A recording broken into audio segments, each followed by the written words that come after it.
Vamos a poner primero una línea.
Buenas tardes, estimados estudiantes. ¿Me confirman, por favor, el audio?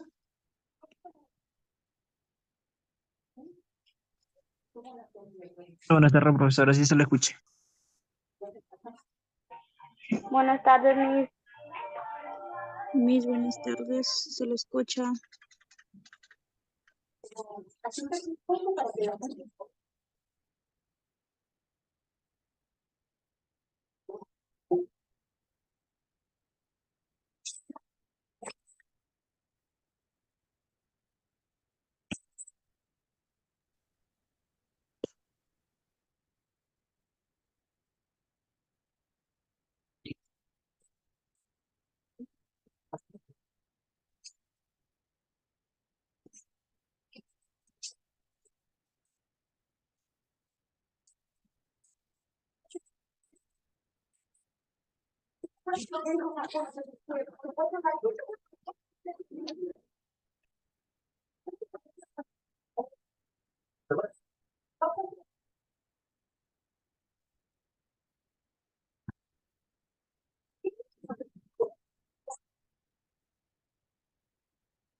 Muy bien, buenas tardes, estimados estudiantes. Vamos a iniciar con la sesión del día de hoy. ¿Sí? Soy la profesora Yulisa, docente del área de comunicación, y con mi persona vamos a ir llevando este curso por esta semana. ¿Sí? Recordarles, ¿sí? Que deben activar su audio siempre y cuando se les solicite, ¿sí? O cuando se les pida participación, ¿sí? Para no tener interrupciones. Si tienen alguna consulta, alguna duda que quisieran hacer, pueden levantar la mano para yo verificar, ¿sí? Que quieren participar, o si no, mejor escribir en el chat, ¿sí? Para yo darles la potestad de poder activar su audio y no tener interferencias, ¿sí? Una norma básica del área del curso es que es netamente participación, ¿sí? Siempre y cuando, claro está, se le solicite. Pero me gustaría que haya mucha participación de parte de ustedes para poder así desarrollarlo con más dinámica, ¿sí? Sí, y podamos conversar tanto mi persona con ustedes. Ya, y sea un poco más dinámica y no sea muy aburrida nuestra sesión. ¿Les parece, chicos?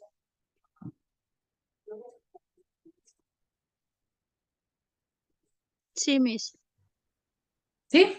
Muy bien. Sí, Sí, Miss. Buenas tardes, Sí, Paola, Miss, buenas tardes. Mónica, Yomira, Víctor, Buenas tardes, profesora. Yuseli y Kiara. ¿Sí? Buenas tardes. Sí, pedirles por favor ellos si tienen algún inconveniente o algún percance durante la clase y no podrían quizás participar o quizás están escuchando y están desde el trabajo, me lo comentan también, pero por el chat. Ya todo por el chat para no yo voy a tener presente de quiénes son los estudiantes que tienen los inconvenientes y es comprensible.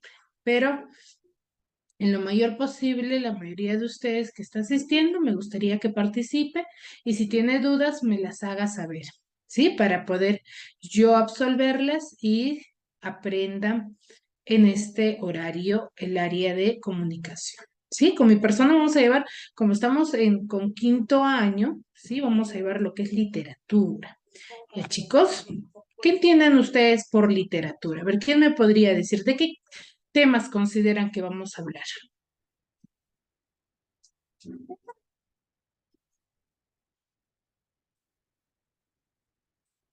¿Mm?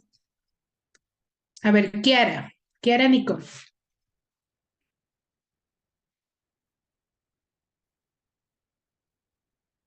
Dígame, Miss. Kiara, el área es, si bien es cierto, es del área de comunicación, ¿cierto?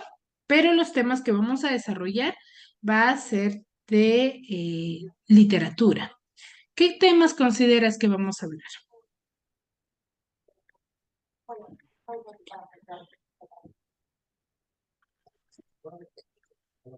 No sé, Miss, no me acuerdo. Ya, ya no hay problema. ¿You lazy? Puede ser de las literaturas griegas o también del clasismo, Miss, Ya. de sus características o Ujú. biografía. Exacto. A ver, cuando nosotros vamos a hablar de literatura, se asemeja mucho con lo que es el área de historia. ¿Por qué? Porque vamos a hablar su contexto histórico e historias narradas desde un inicio. Mejor dicho, cómo es que hasta la actualidad conocemos una obra literaria. Mejor dicho, cómo es que se elabora, cómo se inició estos Buenas tardes, textos profesora. literarios. Buenas tardes, Daniel. ¿Sí? Entonces vamos a conocer esto. Vamos a hablar lo que es literatura universal.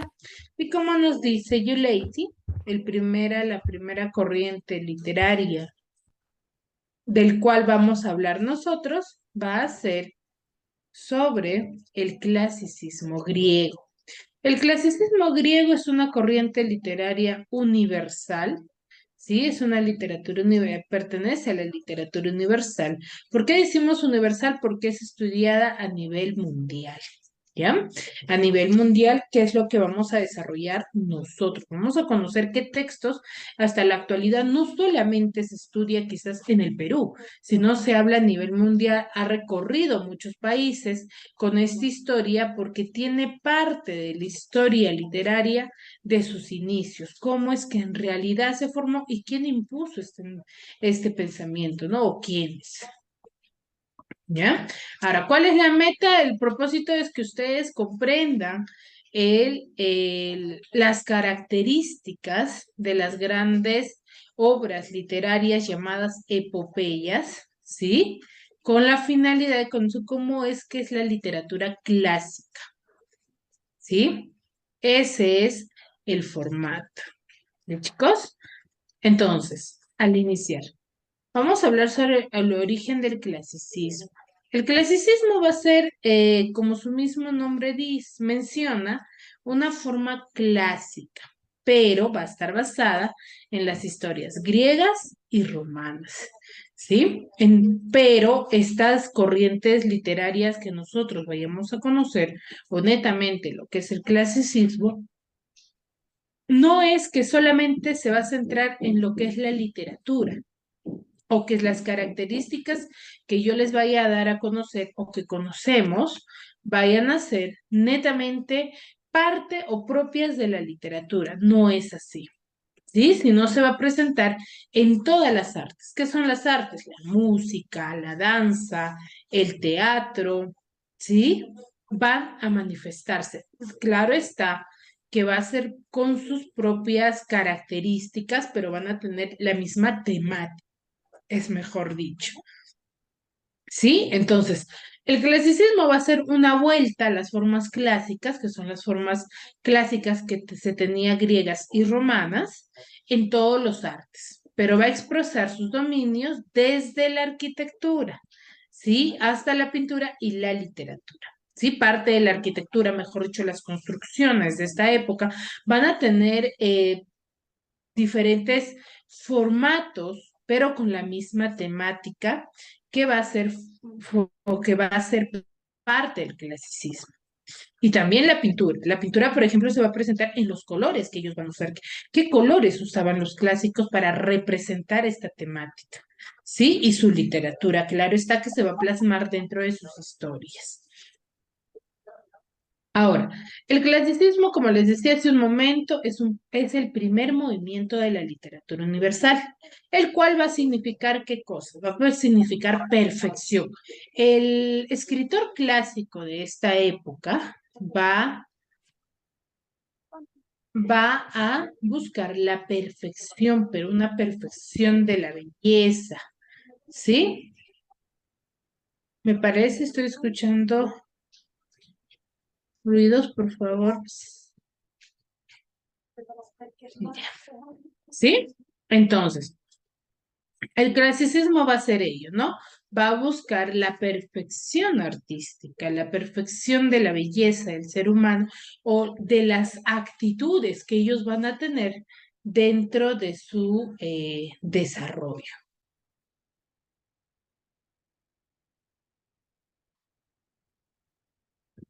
¿Sí? Ahora, este también va a comprender obras literarias que van a ser creadas en los cánones de la belleza y del arte. ¿Sí? Esto se va a ver entre los dioses, entre el ser humano que va a formar parte de estas historias, pero siempre buscando esta perfección, ¿no? Esta exactitud de las actitudes, de los quehaceres o de las guerras que se realizaban o se narraban. ¿Sí? Ahora, ¿qué características tenemos dentro del clasicismo? El clasicismo va a contar con ciertas características que van a ser propias de su literatura.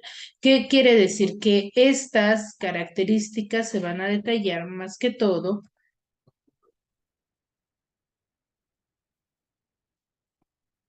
¿sí? Para poder, por ejemplo, ¿no? ¿Para qué yo conozco las características del clasicismo de una corriente literaria? Porque cada corriente literaria va a contener sus propias características. Es fundamental conocer para qué, para yo poder identificar a qué contexto histórico o a qué época se llega o se da a conocer ciertos temas. No en todas las épocas se van a tratar la misma temática, el mismo formato, van a ir evolucionando. ¿Sí? Por ser una primera corriente, o sea, por ser la primera corriente literaria de la literatura universal, el clasicismo va a formar o va a ser original, va a tener la característica de originalidad. ¿Por qué? Porque son los primeros en dar a conocer este formato, ¿sí? Van a ser los primeros en manifestar este tipo de historias o, mejor dicho, con esta temática, ¿no? Va a tener cierta armonía en cuanto al el contexto de sus historias, va a tener una coherencia ahí, ¿no? Va a seguir una normatividad, aquí se guían las normas filosóficas, ¿sí? Un didactismo y fatalismo, lo que va a predominar más dentro de la literatura clásica va a ser lo que es el fatalismo, pero el fatalismo se va a dar a conocer en sus finales, porque si yo digo que es en sus finales, si ustedes consideran de que las historias con las que se inició la literatura van a ser con finales y vivieron felices para siempre.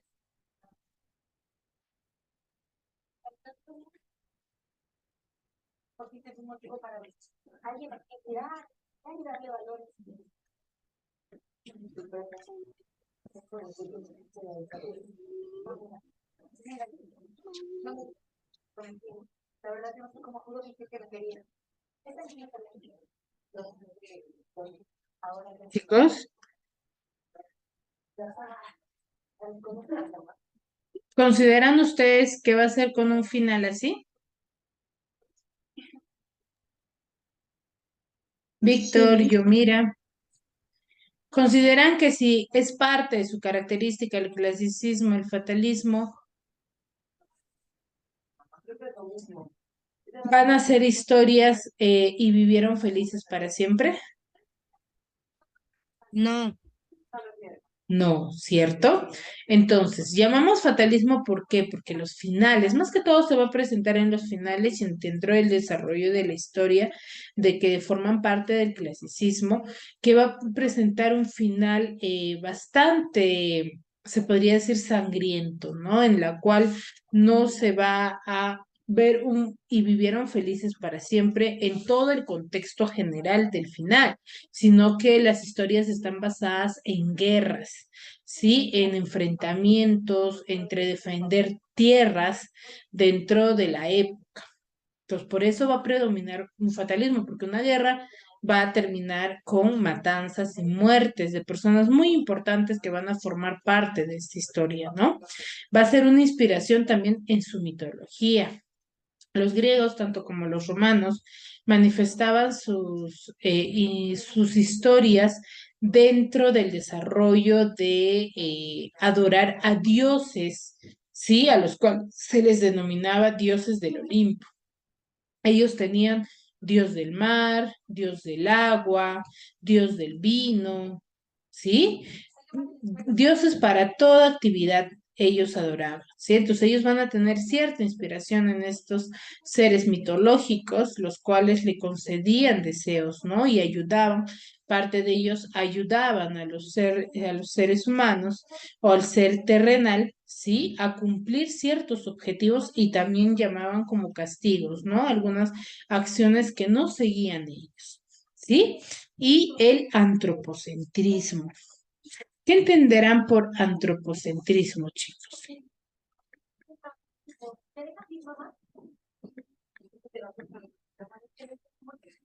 ¿Mm?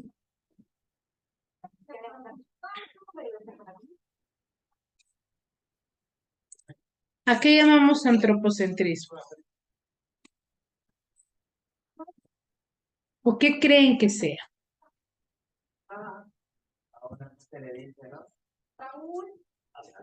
¿Mm?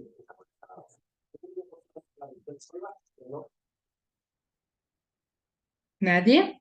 Pues vamos a llamar antropocentrismo o es una característica de la literatura clásica, el antropocentrismo, porque se va a centrar en considerar al ser humano como el centro de todas las cosas, ¿no? Y el fin absoluto.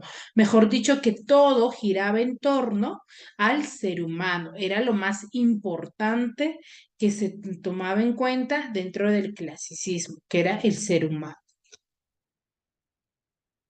Entonces, el clasicismo va a presentar originalidad porque es una primera corriente, va a tener armonía, ¿sí? Secuencia lógica, se podría decir. La normatividad que va a seguir es la de Aristóteles, ¿sí? De los grandes filósofos de esta época, y un didactismo. Didactismo es entre la coherencia lógica que va a tener la historia que se vaya a presentar. Fatalismo en cuanto a los finales bastante fatales, como se les dijo, sangrientos, unos finales en base a guerras ganadas, triunfos de guerras, ¿sí? En el que van a morir personas sumamente importantes que van a formar parte de la historia, van a tener inspiración en su mitología, una mitología griega, y vamos a tener a Poseidón, Atenea, mejor dicho, a los dioses del Olimpo, y el antropocentrismo, ¿no? Que la historia va a girar en torno al ser humano, que es el centro de atención de los clásicos, ¿no? Hasta ahí, ¿alguna duda? ¿Alguna duda, consulta?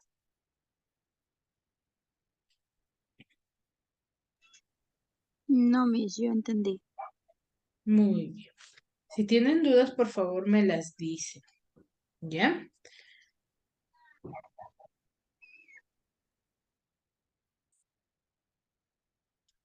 Muy bien.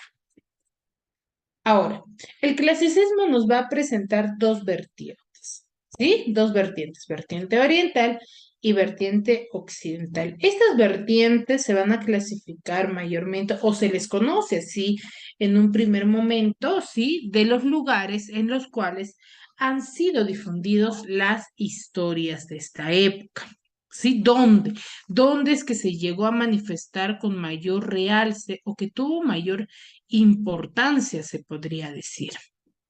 ¿Ya? Siempre cuando nosotros, por ejemplo, vemos obras literarias de diferentes escritores, vamos a notar que hay cierto realce en cuanto a algún lugar donde tuvo mayor importancia, donde se desarrolla con mayor interés, o mejor dicho, donde la gente lo llega a comprar más, por ejemplo, ¿no? En la actualidad, ¿cierto? Entonces, lo mismo sucede en esta época. Esta corriente literaria se va a presentar en dos vertientes, oriental y occidental, de la cual en la occidental es donde va a tener mayor apogeo, mayor realce de sus historias, que es Grecia y Roma. Van a conformar los países de Grecia y de Roma, los cuales van a ser lugares donde se va a centrar sus historias, ¿no? O van a tener mayores, se podría decir, quienes los van a interpretar o van a estudiarlos. Y en oriental vamos a tener a Mesopotamia, India, China y en hebreo, que quiere decir que a la par van a surgir también en estos países. ¿Sí? Y como surgen también en estos países, pero son pocos los escritores que van a cumplir con las características propias del clasicismo. ¿Sí? Por eso es que en Grecia y en Roma es donde tiene mayor realce. ¿Ya? Entonces tiene dos vertientes, vertiente oriental y vertiente occidental, ¿sí? Oriental, Mesopotamia, India, China y hebreo, y en occidental tenemos a Grecia y a Roma, que es la cuna de la literatura clásica, ¿ya? Ambos van a tener las mismas manifestaciones con diferencia de algunos personajes o distinta forma de contar las historias, ¿sí? ¿Me dejo entender hasta ahí, chicos? Sí, Miss. ¿Sí? Sí, Muy Miss. bien. Entonces, eso es parte de la historia que nosotros vamos a tener en cuenta, ¿no? Ahora, como si bien es cierto, se va a tener en dos vertientes y lo que se va a centrar es en la vertiente occidental, en el cual vamos a tener a la literatura griega, que es parte de la literatura clásica, ¿sí? Es una corriente literaria que va a surgir ya en base a los avances, se podría decir, filosóficos y el tipo de pensamiento, ¿no? Que es en Grecia donde se va a desarrollar el primer pensamiento literario, ¿sí? Entonces, la literatura griega es parte de la literatura clásica, el cual vamos a manifestar que se va a desarrollar a partir del siglo IX en Occidente de Grecia, ¿sí? Durante la Edad Antigua. Recuerden, entonces, ¿cuándo surge la literatura griega? ¿En qué época? En el siglo IX en Grecia. Ya, eso hay que tenerlo en claro. Si bien es cierto, va a compartir las mismas características de la literatura clásica, sí, pero va a tener algunos formatos más, ¿ya? Una de las características es que es racionalista, es bastante racional, está en base a lo razonable, a lo objetivo, ¿sí? Sus pensamientos o sus formas de ver las situaciones van a ser en base a la razón. El fatalismo va a predominar dentro de las historias griegas, el antropocentrismo y el antropomorfismo. Ya, acá ya va a haber dos, ¿no? Antropocentrismo dijimos que va a predominar que el ser humano es el centro de interés de los escritores o manifestantes literarios de esta época. Y el antropomorfismo, ¿sí? Va a ser en base ya a lo, se podría decir, a lo no humano, a lo subjetivo, a lo divino, ¿no? Entonces va a estar combinado por estos dos formatos, el ser humano y lo divino. Entonces estos dos formatos lo vamos a ver visualizado dentro de las historias de la literatura griega. Va a haber también una búsqueda de la belleza, ¿sí? Búsqueda de la belleza, de la perfección del ser humano. Y el artista va a ser adicto a lo intelectual, a querer seguir aprendiendo, ¿sí? A no quedarse quizás con lo que sepa, sino el querer seguir aprendiendo.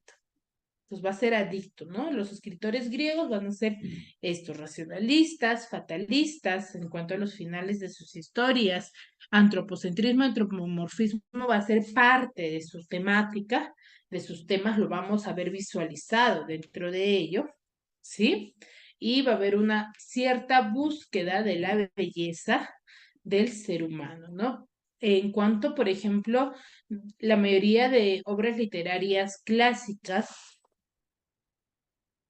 o que pertenecen a la literatura clásica han sido escenificadas, ¿sí? Han sido representadas en películas y se ve ahí Por ejemplo, esta búsqueda de la belleza, de la perfección del ser humano, que lo van a presentar a través de sus dioses. Las mujeres son bastante bellas también y bastante perfectas, las diosas y el ser humano, ¿no? La mujer misma, la mujer terrenal, sí va a ser bastante perfecta y los hombres también no son hombres, se podría decir, o los protagonistas principales no son personas ensanchadas, ¿sí? Sino son hombres fuertes, se podría decir, que podrían ser entrenados, ¿no? Entonces, ¿por qué? Porque formaban parte de guerras, ¿sí?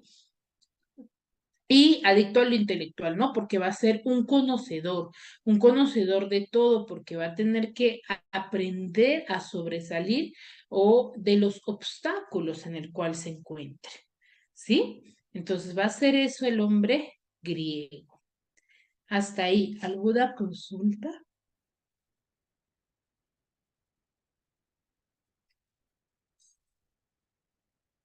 Chicos,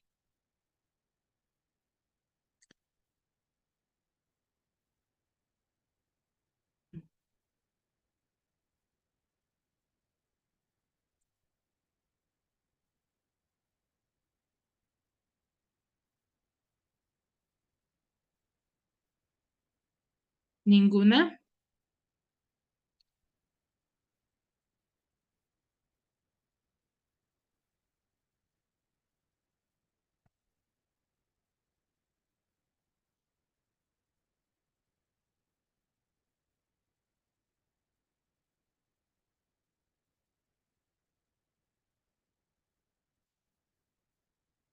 ¿Ninguna consulta hasta ahí, chicos? Todo claro, ¿verdad?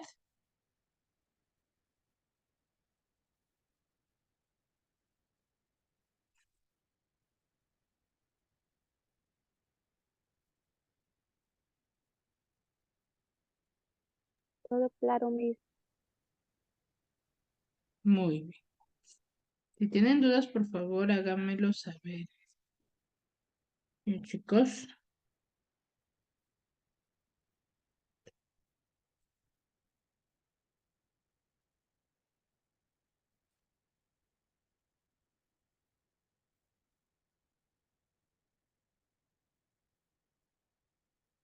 parece que dejé de compartir.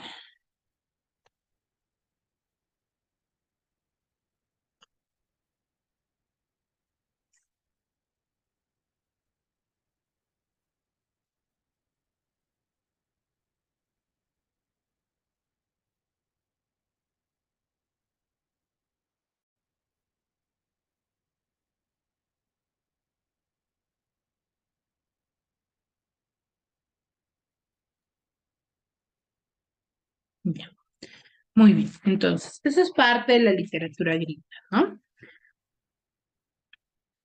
Ahora, la literatura griega va a desarrollarse, si bien es cierto, a partir del siglo IX antes de Cristo, pero se va a repartir en tres etapas, en tres épocas, se podría decir. La época de origen, su iniciación, de apogeo, donde la mayoría de personas van a conocer esta parte de la historia, y la época de decadencia. ¿Sí? En esta época de decadencia se va a dar a conocer ya cuando se va a dejar de lado de hablar historias con dichas características que se han manifestado. Ya van a dejar hablar de dioses o de guerra, ya el centro de atención no va a ser la guerra, sino van a ser otros temas, ¿sí? Entonces van a ir cambiando ya el formato de pensamiento. Entonces, en la etapa del o la origen, la etapa de iniciación de la literatura griega se le va a conocer o se le conoce como la etapa del jónico, la etapa arcaica. ¿Sí? ¿Me dejo entender? Ahora, esta época es representada o desarrollada por los aedos y rapsodas. ¿A quiénes creen que llamaremos aedos y rapsodas? ¿O qué tipo de personas consideran que se les denominará con este nombre? ¿Quién me podría decir, a ver, si tiene alguna idea?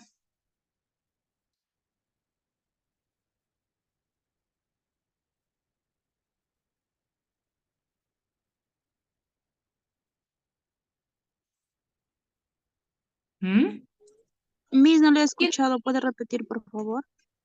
Les decía, a ver, ¿a quiénes creen o consideran que se les denominará aedos y rapsodas? ¿Quiénes creen que sea? A ver, quizás tengan alguna idea. No es que me digan a la perfección qué es, ¿no? Sino que tengan una idea, ¿no?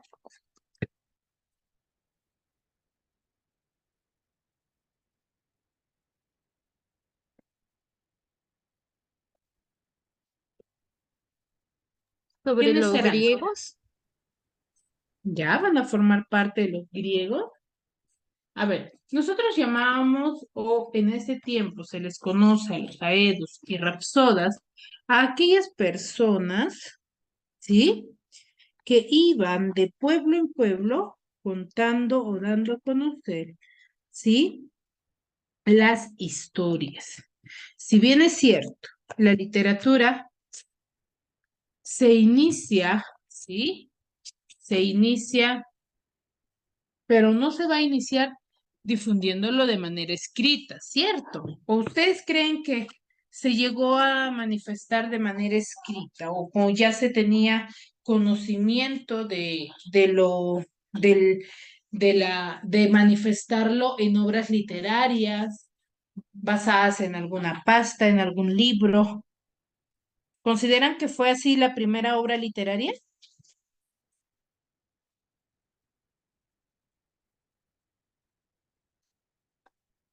¿Mm?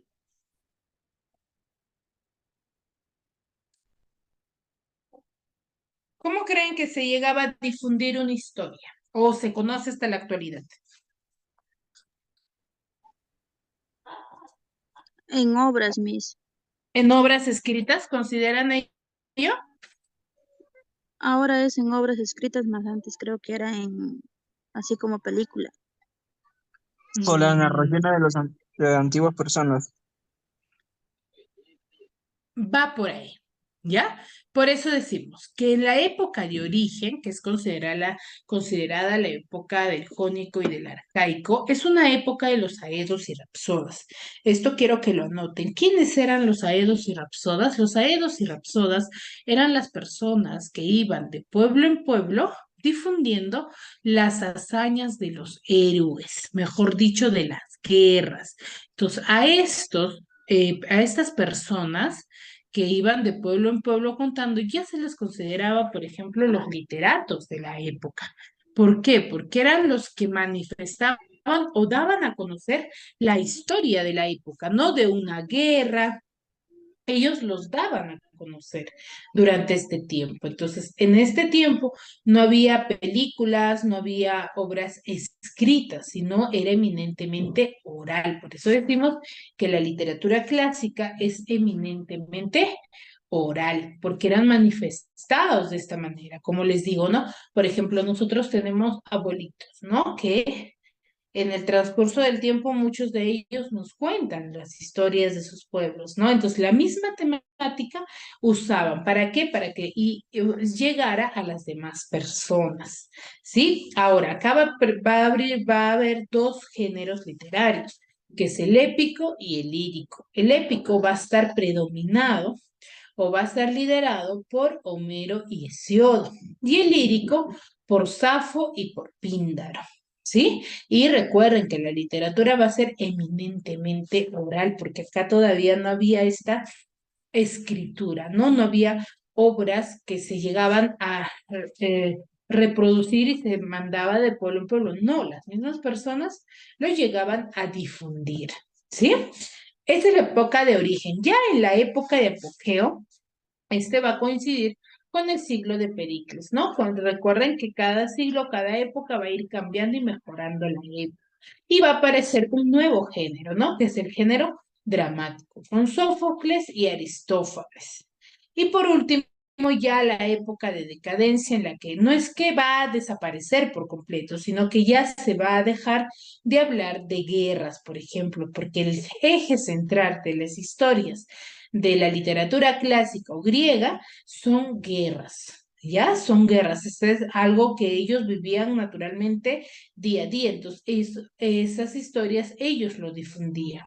¿Ya? Entonces, eso era la temática de la literatura clásica. Entonces, ya en la época de decadencia se va a dejar de lado porque van a dejar de dar a conocer esas guerras, sino ya van a empezar a contar historias de las vivencias culturales y nacionales que ellos tenían, ¿no? Las vivencias, se podría decir, del ser humano, ¿no? De lo social.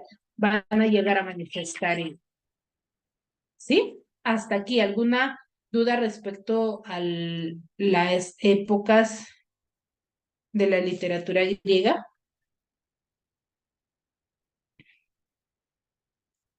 ¿O todo claro?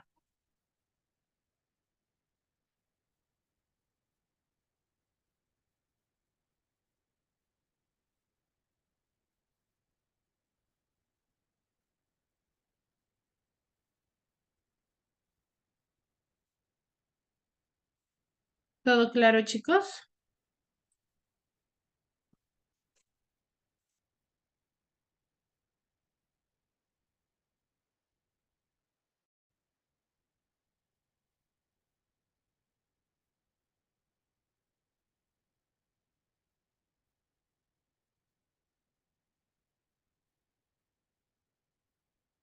Bueno, supongo que sí. ¿Ya? Entonces, estas son las tres etapas de la literatura griega. Sí, tengamos en cuenta ello. Ahora, vamos a hablar lo que es del primer representante. El máximo representante de la literatura griega va a ser Homero, que es uno de los escritores griegos que nos va a dar a conocer ciertas historias. Si bien es cierto, la literatura clásica es eminentemente oral porque estaba representado por los aedos y rapsodas que iban de pueblo en pueblo contando sus hazañas de los héroes, ¿sí? No se conocía con exactitud la autoría de algunas obras literarias. Sí, no se conocía. ¿Por qué? Porque como era manifestado de pueblo en pueblo, entonces no se llegaba a conocer quién era el que había iniciado con esta historia, quién era en realidad. Entonces se sabe muy poco en base a las investigaciones que se ha venido desarrollando, se sabe muy poco de algunos autores o son muy pocos los autores identificados de ciertas obras, ¿sí? Que han sido analizados en base a las historias, ¿sí? A Homero se le considera un anciano ciego. ¿Sí? O mejor dicho, era un anciano ciego, ¿sí? Pero su verdadero nombre no es ello. Se le designa Homero porque en Colofón él pierde la vista. Y en Grecia a las personas, a los hombres ciegos se les dice Homero. Era una persona quien cantaba poemas. Por eso es que se le designa la autoría de dos grandes epopeyas, ¿sí? Cretéis, que es madre de Homero, ¿sí? Es uno de los entes fundamentales para él, ¿no? Y él va a ser el que va a concebir la idea de la Odisea, ¿sí? Entonces, él en la casa de Mentor, que es uno de sus mejores amigos, que se va de visita a su casa, él concibe la idea de la Odisea. Y encima, ¿sí? Es donde va a culminarla, ¿no? Culmina esta historia que va a dar a conocer él, ¿ya? Y como en Colofón pierde la vista, a él se le designa su nombre de Homero encima. Ya, él tiene obras sumamente importantes, como les venía diciendo, que son la Ilíada, la Odisea, ¿sí? La Ilíada, la Odisea, los himnos homéricos, las Fósidas, todas son narradas en base a las guerras que sucedía en esta época, ¿sí? Entonces, estas obras son llamadas también épicas o epopeyas porque resaltan mucho, realzan mucho lo que es la historia de la época, ¿sí? Van a dar a conocer las diferentes historias que van a ser propias de la época y que van a ser sumamente importantes para la historia también, ¿no? De esta época en el que se van a tener que unir ciertas características para poder identificar la autoría o quizás también hechos históricos, ¿sí? La Odisea. Vamos a tener en cuenta entre los antecedentes y sus características. Dentro de los antecedentes se va a plantear que la estrategia del caballo de Troya, ¿no? No sé si recuerdan de esta historia del caballo de madera, en el cual los troyanos habían creído ya haber ganado la guerra a los griegos, pero lo que no sabían era de que ya, ¿sí? Ellos habían estado planificando una estrategia para culminar. Entonces, ellos en tanta algarabía, en tanta fiesta que se encuentran, ¿sí? Dentro del palacio, reciben a este caballo de madera como premio, ¿no? Consideran ellos como premio, como victoria de la guerra ganada por los griegos. Pero lo que no sabían los troyanos era que dentro de este caballo de Troya se encontraban todos los griegos, ¿sí? Entonces ellos lo hacen ingresar, los griegos esperan a que se terminen de embriagar y una vez que estén embriagados completamente, ellos van a salir del caballo de Troya y empieza la masacre, ¿no? La guerra final en la cual van a destruir al palacio y a todos los troyanos. Y son los griegos quienes van a ganar esta guerra. Y ahí es donde culmina la guerra, con la gloria o, mejor dicho, victoria de los griegos. Y todos van a desear regresar a su casa, ¿no? Son los griegos quienes van a querer ya regresar a casa, ¿sí? Pero van a pasar por ciertos obstáculos todavía, que es donde se narra lo que es la Ilíada, ¿no? Las características, tiene 24 cantos y se divide en tres partes. Utiliza la técnica in media res, ¿no? Que es una técnica literaria que van a usar para su orden de la temática, ¿sí? Entonces, la Odisea entonces tiene este antecedente de la guerra con Troya, que esta historia es narrada del caballo de Troya en la Ilíada, el cual lo continúa la Odisea, que es ya el regreso de los griegos a sus lugares. Y uno de los personajes principales es Aquiles. Sí, que es uno de los guerreros, mejores guerreros de la época, quien desea volver a casa con sus, se podría decir, con sus acompañantes, con los que fueron a la guerra, pero Aquiles era uno de los mejores y a quienes el resto seguían, ¿no? Entonces, se gira en la historia el regreso de Aquiles dentro de la Odisea, y esta se inicia con Telémaco, ¿no? Él, para que se vaya a la guerra, había dejado en casa a Telémaco, que era su hijo, y a su esposa, ¿no? Entonces, Telémaco ya habían pasado más de 7 años en el cual su hijo ya había crecido y desea buscar razones o noticias de su padre. En el intento de ir a buscar razones y noticias de su padre, él va a viajar a Pilos a ver a Néstor y querer saber y preguntar sobre su padre, ¿no?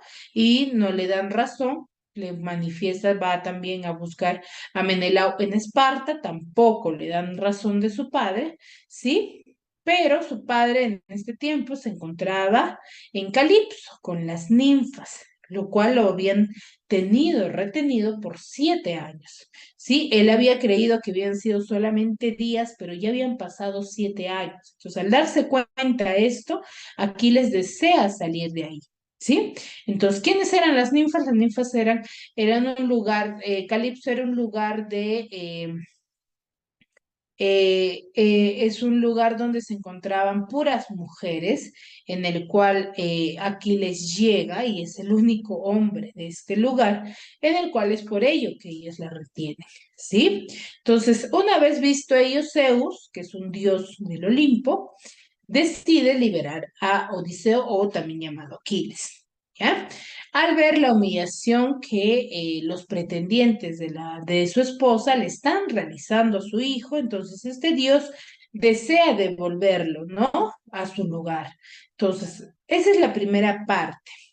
La segunda parte nos va a narrar sobre los obstáculos que una vez de haber salido de las ninfas de Calipso, él va a tener que afrontar ciertos obstáculos para poder llegar a su lugar. ¿Sí? Va a iniciar la llegada al país de los Icones, quienes van a ser aliados de los troyanos, en el cual Ulises, ¿sí? Va a tener que tener una guerra y tener que enfrentarlos para poder continuar. ¿Sí? Y la huida de la ciudad de los cíclopes, en el cual él se encuentra en una ciudad de los cíclopes que eran hombres gigantes con un solo ojo, ¿no? En el cual él va a engañar a Polífemo, embriagándolo, ¿sí? Y para salir de este encierro, el cual Ulises le incierta, ¿sí? Le incierta una lanza a su ojo en este afán de que el cíclope está, o Polífemo está queriendo sacarse la lanza, es donde sale Ulises con los demás, ¿no? Hay muchos que mueren ahí.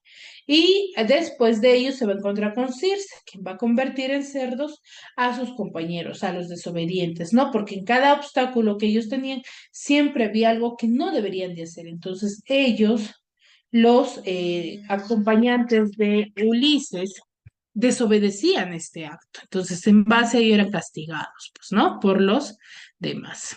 Y el encuentro con Escila y Caribdis, ¿no? Que son seres monstruosos de quienes él también va a escapar. Entonces, en la segunda parte, él va a narrar, o mejor dicho, la historia nos da a conocer los diferentes obstáculos que llegan a atravesar, ¿sí? Para poder salir y llegar a su lugar. Una vez que él haya ya o pasó ya por estos obstáculos, él convertido en anciano y mendigo por ayuda de una de las dioses que es Atenea, sí, va a ir en busca de su mejor amigo que es Eumeo y Telémaco. Eumeo es uno de los servidores fieles de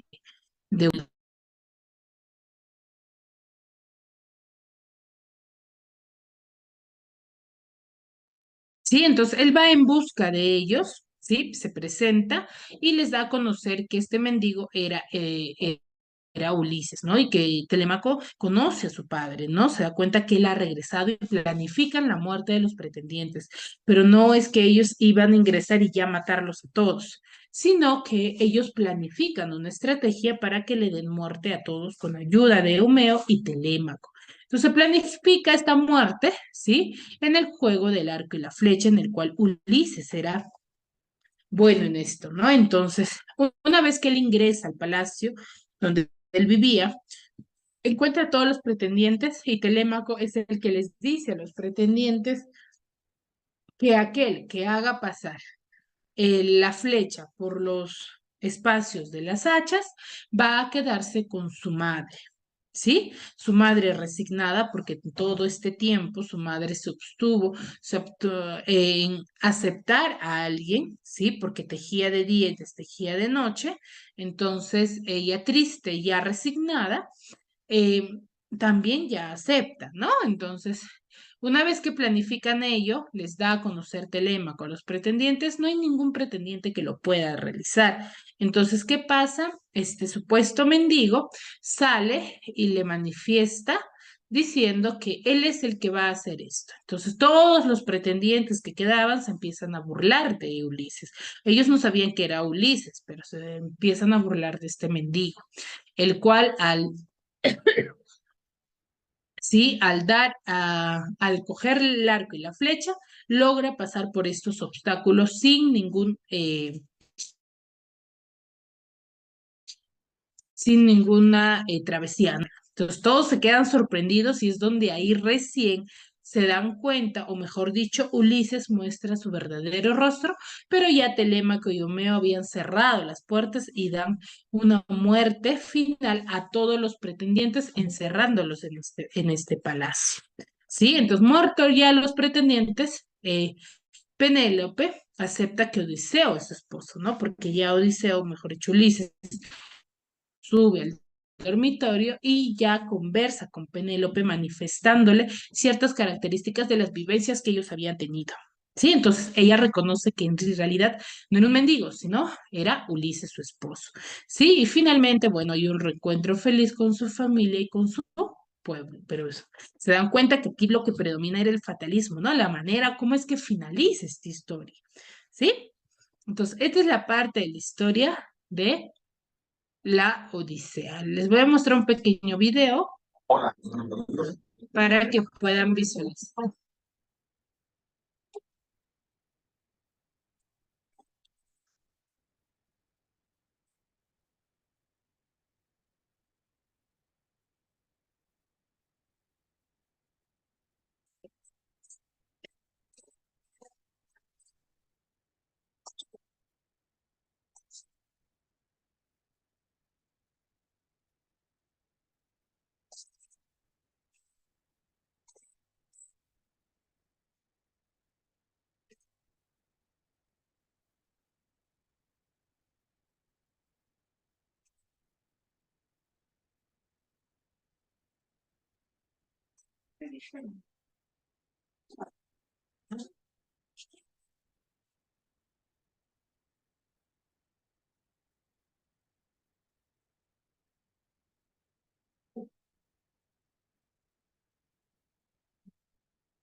Silenciar.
Chicos, disculpen, se me había cortado, no me había percatado.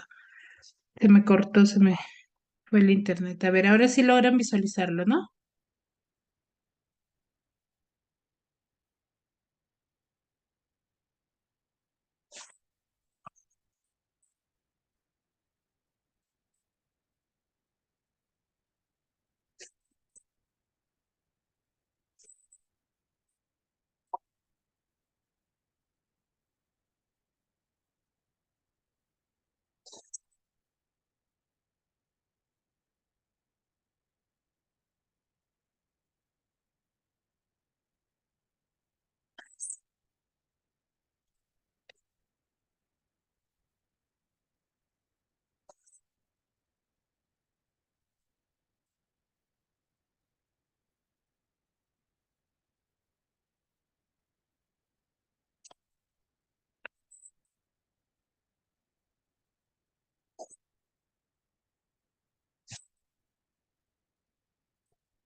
Entonces, esto es parte de la historia, ¿no? Entonces, el cual nos narra y vemos todas las características que yo ya les había detallado, ¿no? Se da cierta originalidad, la temática son guerras, está cierto, dioses y seres terrenales de la época, ¿sí? Los que van a predominar parte de esta historia. Chicos, muy bien, hasta aquí, ¿alguna duda, alguna consulta, algo que no me haya dejado entender? Chicos. Bueno, me parece que ninguna. Muy bien, chicos, espero que me hayan podido comprender y cualquier duda igual me las hacen saber. Recuerden que el registro de asistencia es de acuerdo a la participación de ustedes. Solamente los que participan los considero. Por favor, tengamos en cuenta en ello. ¿Ya? Muy bien, nos vemos en la siguiente clase. Cuídense mucho.